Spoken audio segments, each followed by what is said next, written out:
They hunt to live. It lives to hunt. Let's talk about Prey. Being set 300 years ago, it tells the story of this young Kamatsu warrior who is fierce and highly skilled, who stalks and ultimately confronts the highly evolved alien predator with a super advanced arsenal. With this film, it was directed by Dan Trachtenberg. What Dan has been doing with the Predator franchise is great, and seeing like how this was the start of what he's been doing, it was an amazing start.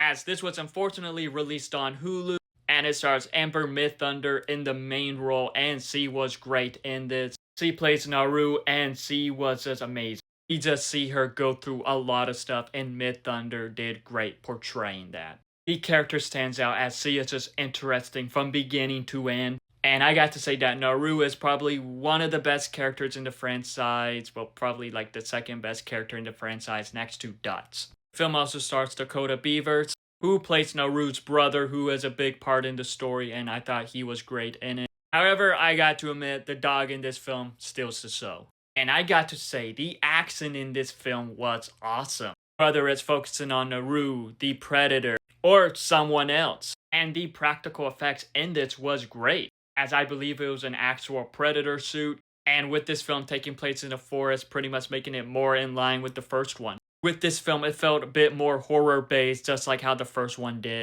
and just blends the tones together perfectly well. From survival, from sci-fi, from horror. And there are some nods to other Predator films too. I will say, with this, I do wish that there was more. But at the same time, I do hope that they do a sequel to this somehow. Even though Predator Killers of Killers pretty much showed what happened to Naru. So it is just interesting to see what they will do with Naru next.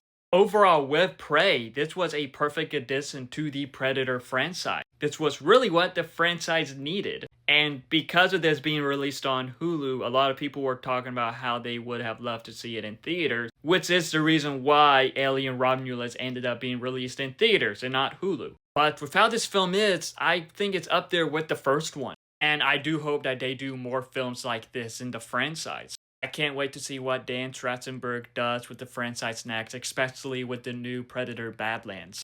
But have you seen Prey? If so, what are your thoughts on it? Let me know in the comments below and follow me for more.